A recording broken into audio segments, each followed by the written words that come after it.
to another edition of Dish It Out. Welcome to our beautiful facilities here at Mercer County Community College, our culinary center here. I'm joined today by our special guest chef, Chris Posner, who's one of our chef instructors here, restaurateur, CIA alum, all-around nice guy. Welcome, Chris. Thank you. Thank you. Nice to see you. Well, today we have a special treat that Chris is going to prepare for us. It is a pan-seared duck with black peppercorn and coriander with a mango chutney.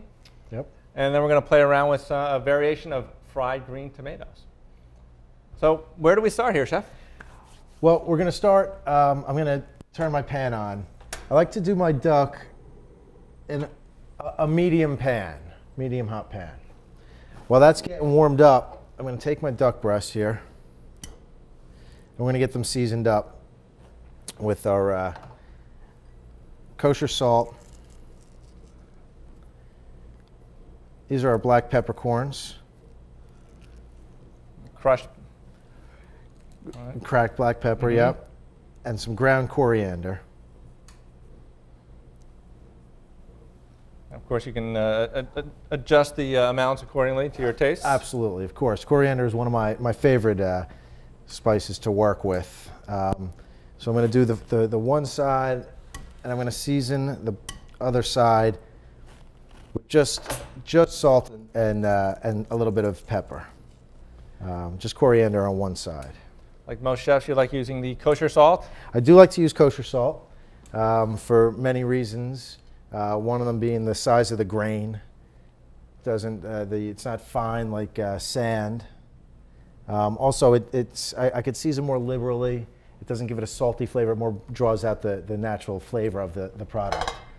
I'm going to use a little bit of olive oil in my pan and just a little touch of butter for my duck. I'm doing that for the peppercorn and the coriander, so I don't put it into a dry pan. It doesn't sit there and burn to the pan. Okay. And we see the ripple effect in the oil. It's nice and hot for you. Looking good, and we're going to go right into the pan. I'm going to go skin side down.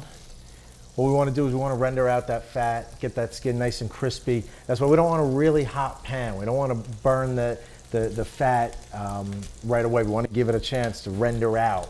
As this is going, I'm going to start emptying out some of that fat. I don't want too much in there. Okay.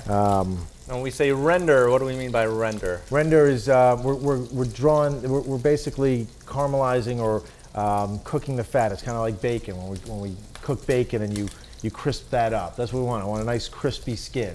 So we want that fat to kind of come out of that duck and get like cracklings, nice and crispy. So as it starts to cook, I'm just going to take a little bit of my fat out, a little bit at a time. I'm going to still want some in there, but as this fat renders out, as this fat comes out of the duck, we're going to keep taking a little bit at a time out.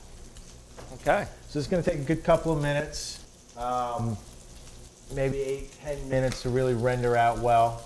And then we'll flip the duck and we'll finish them in the oven. Okay. So in that 8 to 10 minutes while this is getting ready, this is the time you would probably start working on your chutney. Yes, we could start working on my chutney. I have all my components of the chutney here. When I'm dealing with the chutney, I generally use a base recipe and then I change my main item. Today I went with mangoes.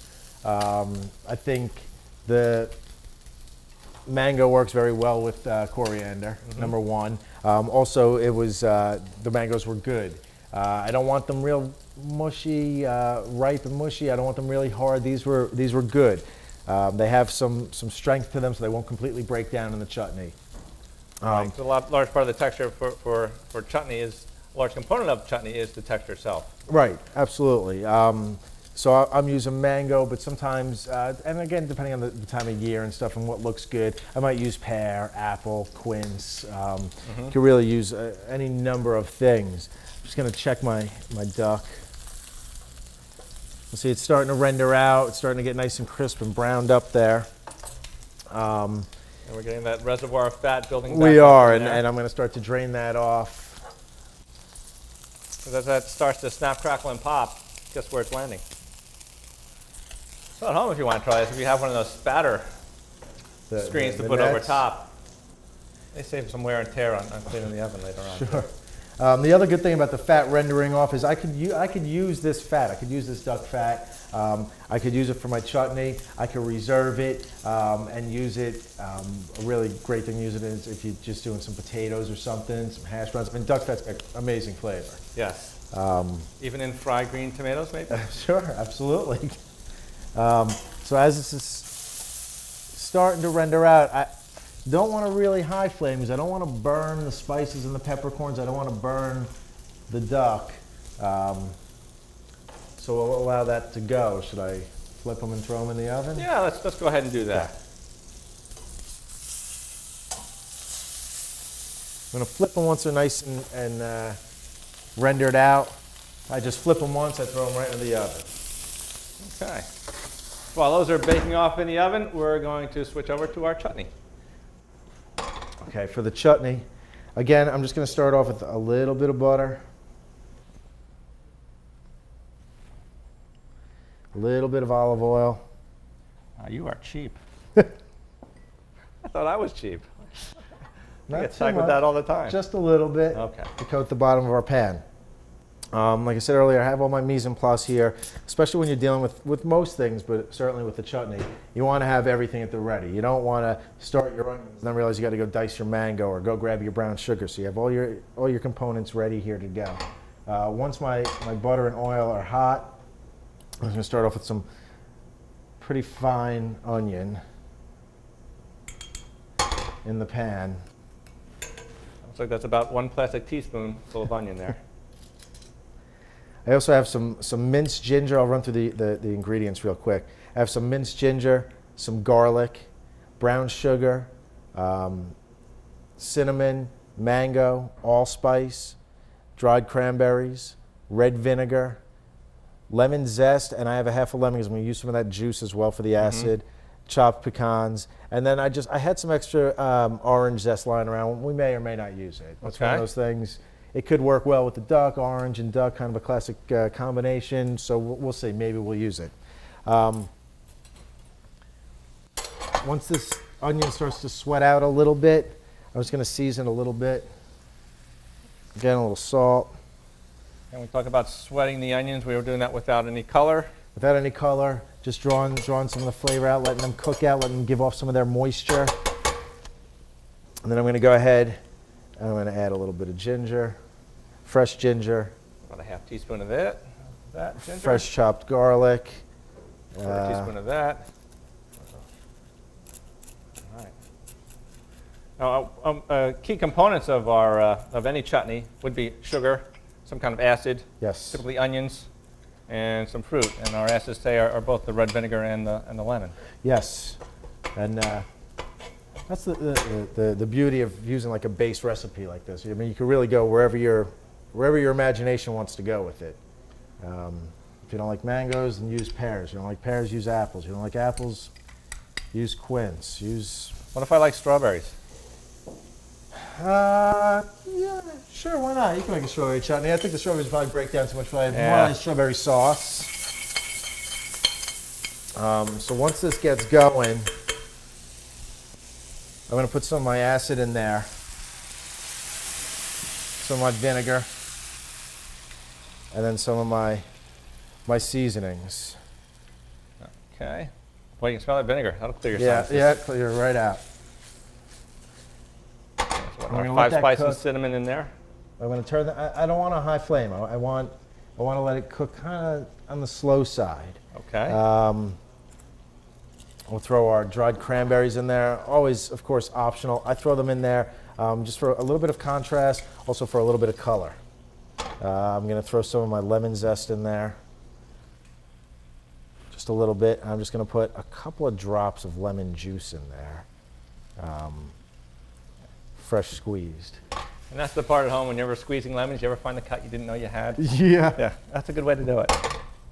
Now we're just going to let this cook down. I'm going to turn the heat down a little bit lower. And what I'm going to do is, after this is cooked down a little bit, and most of the liquid is kind of tightened up, I'm just going to finish it with some of the chopped pecans. I'm using chopped pecans. you don't like nuts, don't use nuts. If you like walnuts, you can use walnuts. Getting some great texture to the dish. Yeah, absolutely. A little crunch, a little texture, a little flavor. You know, I usually tell people, you know, they'll say, well, what if I don't like pecans? And then don't use, it's your chutney. You put whatever you want in it. Once you have the base of it, you can go anywhere you want with it. And like I said, the orange zest, you know, optional if you wanted to throw a little bit in there, or even if you wanted to put a little bit over the top of the duck after it's done for a little garnish. If nothing else, it'll make it look pretty. Right, absolutely. All right, terrific. So wait just a moment, we'll get our duck out and we'll put it all together. Okay, now it's time for our duck to come out of the oven. And you got to remember that handle is hot coming out of there, even though we're used to pans with a handle, the handle being cool, but that's not the case when it comes out of the oven. So, our duck breast is done. Our duck breast is done. The fat nice and rendered out, nice crispy skin. Generally when we take the duck out, I like to let it rest a couple minutes. Let the juices redistribute before we slice into it. Right, otherwise those juices just run all over the cutting board. It'll be all over the place and all over the... Our few minutes is up now. So what I generally like to do when I'm cutting duck breasts, I like to cut on the bias. I like to get nice, thin pieces. Now for me, this is just about perfect the way I like to eat it. You know, like anything else, you know, people have their own preferences on how they like to eat their meat, and I generally treat duck as I would red meat when I'm cooking it, when I'm serving it. My personal preference is I usually like it just about medium. Not that there's anything wrong with it, a little bit beyond. I think for most people it's a texture issue, how well they want their duck done. So I'll just get this last piece off of here. And like a steak, you can order, you know, people assume that it's poultry, that, you know, it has to be well done. Duck breast in particular, if you're cooking it to medium rare, it's going to be cooked through where any possible contamination from bacteria on the outside is more than hot enough to kill it off. So when we plate our duck up, I slice the duck. Have a spoon? Looks pretty. You've done that before. I've done this a couple of times. One of my favorite things to cook, and one of my favorite things to eat as well. And we'll just take our mango chutney like this. Put as, not too much, you know, enough so you have a little accompaniment with each bite of duck. And that's pretty much our dish. Usually for a side with this, I like to kind of match up the flavors. Maybe I'd, you know, go with a sweet potato or maybe even a spiced sweet potato to kind of offset the sweet and tart of the chutney. But that's our basic dish. Outstanding. So that's a pan-seared black peppercorn and coriander duck with a mango chutney. Looks outstanding. Thank you. Come on! This way! Who is that guy? I don't know! Hurry up! He's right behind us! I know!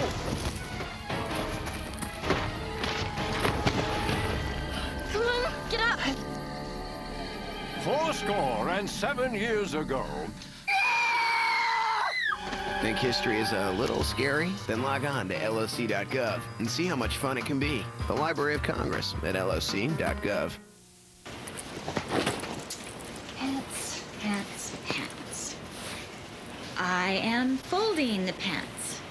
The pants are long. Do they go on my head? Do they? Do the pants go on my head? No. They go on. Everyday moments can become teaching moments because learning starts long before school does. Give your child the start they need at bornlearning.org. All right, welcome back. We have a great dish for you now. It's going to be fried green tomatoes. A little variation on it, though. We're going to do it with a pesto sauce. So first thing we need, Chef, is some pesto sauce. Pesto sauce. Basil, fresh basil. Love the smell of it. Every pesto sauce starts generally with fresh basil. Now, for me, the time to make basil is in like September, when all the basil out in my garden. There's a freeze warning. Time to make the pesto. Yep, I do the same thing. I'll make jars of it and put it in the freezer. I'll have it all winter long. Freezes very well. We have just some garlic that's been just lightly crushed a little bit. Okay, that was about 2 cups of fresh basil leaves, by the way, packed in. Parmesan cheese. Right, and this looks like grated. 1/4 cup. And then we have some pine nuts here. In the pan here we have toasted pine nuts, and in the cup we have just untoasted pine nuts. Okay. Now you can toast them. Could you toast them on a stovetop or in the oven? Well, you can do it either way. If you can do it on a stovetop, start dry pan and just gently toast them. It releases a lot of their oils. You don't want to burn them, obviously, especially pine nuts are extremely expensive. Yeah, if you have them on a stovetop, make sure you give them a toss every now and then, or you're going to burn the bottoms. It's not one of those things you can look at from across the room and say, oh, they look pretty good. Same with it, if you do decide to do them in the oven, just be cognizant of the timing, because like that. Okay. And then we're just going to give these a quick buzz. I like to give it a quick buzz, get everything all mixed up before I start adding our olive oil. What I'll do is I'll add this while I'm running it.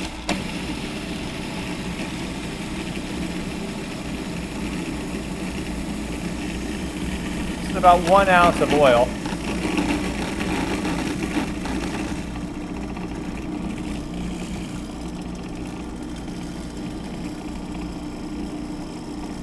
I don't hear any garlic or anything bouncing around in there, so we should be in pretty good shape. Yep.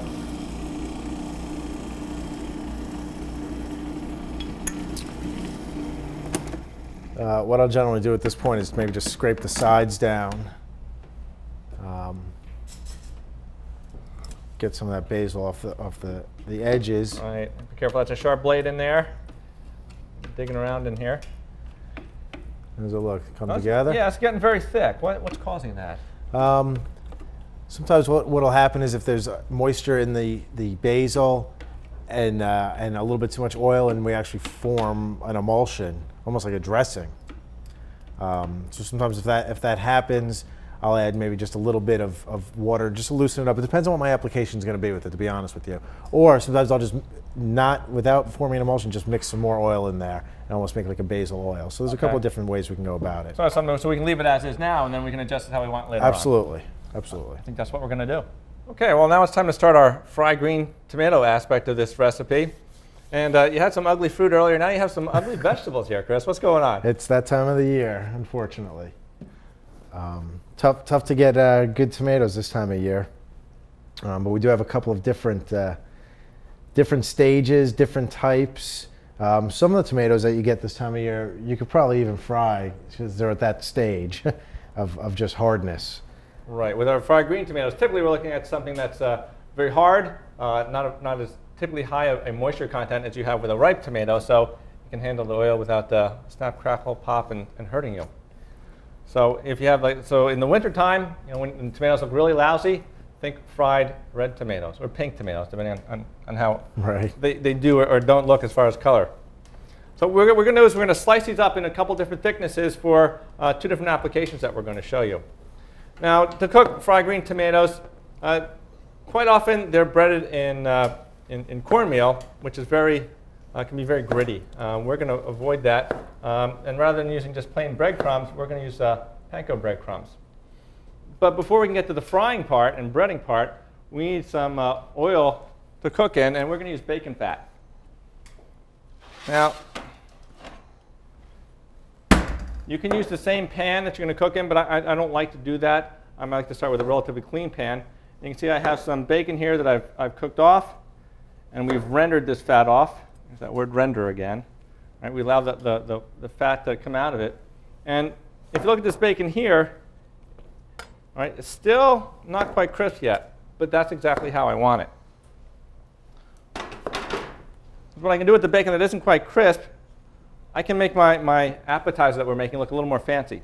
Ultimately, what we're going to do is we're going to fry off our green tomatoes, and then we're going to add some fresh mozzarella, a little bit of pesto, and it makes a great appetizer. Especially the part I like about it, Chris, is that I can make it well ahead of time. So when my guests arrive, when it's time for the course with the fried green tomatoes. I can have a glass of wine. Take it easy. Enjoy yourself. All right. So you see, it's flexible here. So what I'm going to do is I'm just going to slice it. And this would be a julienne. Again, something we teach in our knife skills class here at mccc.edu. Visit us on the web. And as I'm cutting it, some little pieces are more crispy, and I'm going to throw those on. I can save those for a garnish around a plate.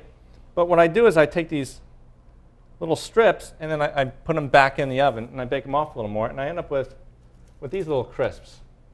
So rather than just you're getting crisp bacon, but you're getting them in little strips, so it kind of looks cool. So it can't be all bad, right? Any reason you didn't julienne them up first and then cook them off? Well, they're not going to retain their shape. They're going to shrink up, and you know how they would be more random in appearance. And if we're going to do that, we can just crumble them up and use this. Glad you asked that.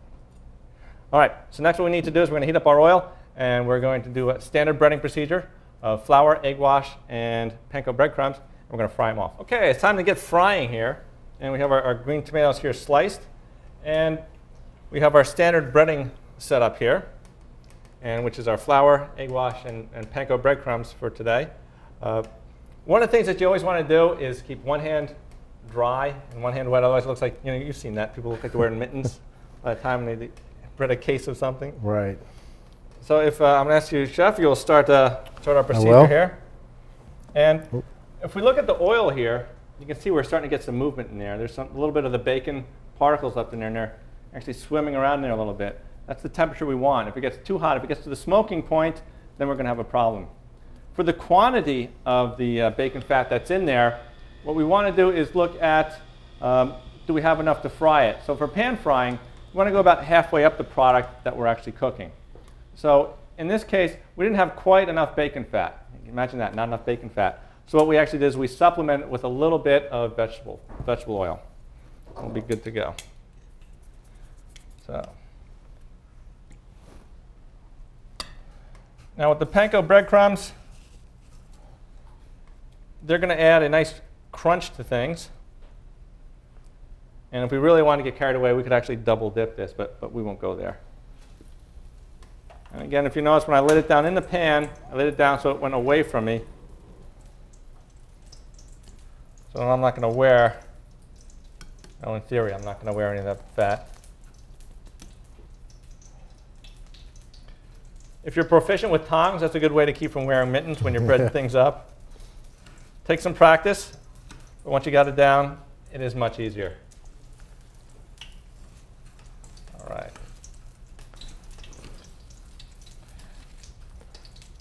Now the panko breadcrumbs are different than your standard breadcrumbs. They're a much drier product. They're made from bread that's specifically designed to be turned into breadcrumbs, which is helpful for applications like this. But with this particular appetizer, once it's done, we can leave it hang out at room temperature for a little while. Of course, we want to be careful with any product that we make, because once we've prepared food, once you have a vegetable or fruit, once you start cutting into it, slicing and dicing, within a couple hours, within 4 hours, it's no longer food, it becomes garbage. Anything that's set at room temperature that's processed in any way. And we don't want to waste food. No. That would be a shame. Especially someone as cheap as you. All right. So we want to look and see if we're ready to flip it over. And lo and behold, Beautiful. Look at that. And with the panko breadcrumbs, it kind of sticks out the sides of the bottom. So you can actually see that it's turning brown before you flip it over. Now, part of frying or any process that you want to be cautious of is making sure that your mise en place is all ready. Our mise en place here is our station of our flour, egg wash, and breadcrumbs. Then we're going to saute off in the fat. Then we need to have some paper towels for it to go into, so that in fact so we can get off some of that excess fat.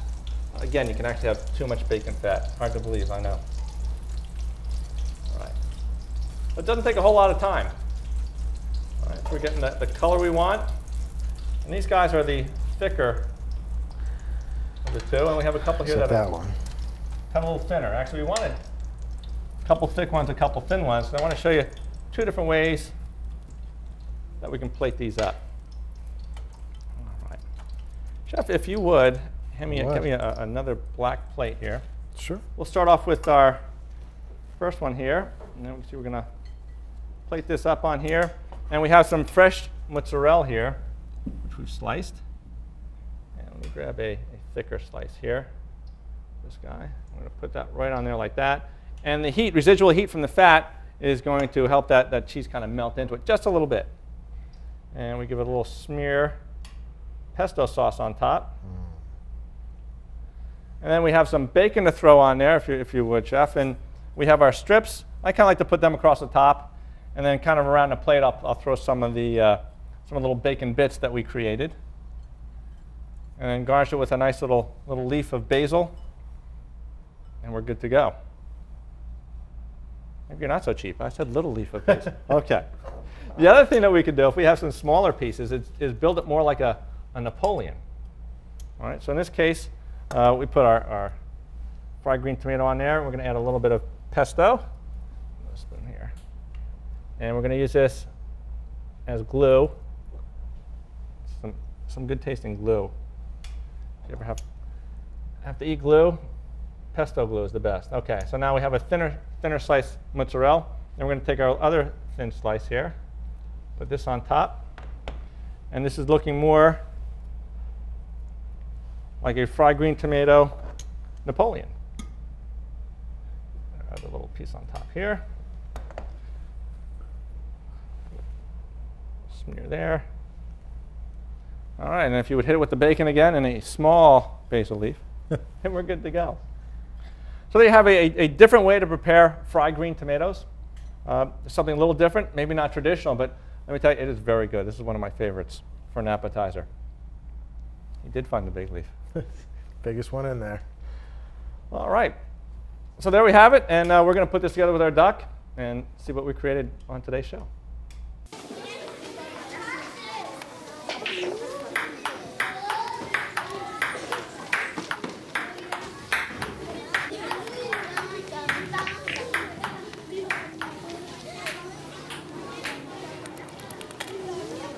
If you're not helping after-school programs, you're really helping to take them away. That wasn't very nice. After-school programs, wouldn't you rather be helping? Daddy, why is the sky blue? Well, to match your pretty eyes. Nope, not even close. See, all colors have wavelengths that are diffused by oxygen and nitrogen. Since blue is the shortest wavelength, it's diffused up to 10 times more. Who taught you that? Mommy? By age 12, too many girls lose interest in math and science and their chance at future jobs. Keep her interest alive. Know why mathematics is the basis of life as we know it? You tell me. It's her future. Do the math. Welcome to another edition of Ask Frank. I actually received another viewer's email which asked this question. This is from Amanda Kortek. And what Amanda asked is, do you prefer using salt or oil when you're boiling pasta water? This is a tricky question, very controversial, Amanda. So I'm not even going to demo it here, but I'm going to talk about it for a minute. And some chefs prefer to put salt in their water. Some chefs prefer to put oil. Some do both. Most people will agree that you put salt in your water. It does add a little bit of flavor to the water. It helps your boiling process. Some chefs will put a little bit of oil in there. I personally put a couple drops in, but you'll notice it'll float to the top. So you don't want to use a lot of oil and you don't want to use good oil. What the oil will actually do is have a layer there which will prevent your water from boiling over, because you want to make sure you're using enough water when you're boiling. So that's what you can sometimes use oil for. Other than that, oil is typically used only after the pasta is cooked. So contrary to popular belief, it doesn't really help the pasta so much stay apart from one another. It will once it's cooked and you take it out. But if your pasta dough, especially if you're making it yourself, is made properly, it won't stick too much. So remember that. Little salt in your water when you're boiling pasta. If you want a couple drops, if you're afraid it's going to boil over of oil. If not, after it's cooked, then go ahead and throw some oil on that if you'd like. So thanks, Amanda, for your question. You can learn tips like this by taking a class, whether it be credit or non-credit, with us here at Mercer County Community College. And remember, don't ask your neighbor, ask Frank. All right, so on today's show, we created some pretty good dishes, I think, Chef. Awesome. We have our Napoleon here, which a fried green tomato Napoleon, which is, you can see the cheese kind of melting into it now. This would be great right now. Perfect. Or this would be great an hour from now if you have guests coming. Or if you want a smaller portion, a little easier to handle and cut with a knife and fork, this fried green tomato here works just fine. And of course, we have your duck dish. Yeah, it's a black pepper and coriander crusted duck, topped with a mango chutney. Just perfect anytime, really. I agree. Well, thanks for joining us on this edition of Dish It Out. And remember, you can visit us on the web at mccc.edu/HRIM. And we have credit and non-credit classes. If you'd like to see our facilities, have questions about anything culinary or hospitality related, culinology related, we'd love to see you. Thanks for joining us today, and we hope to see you again soon. Take care.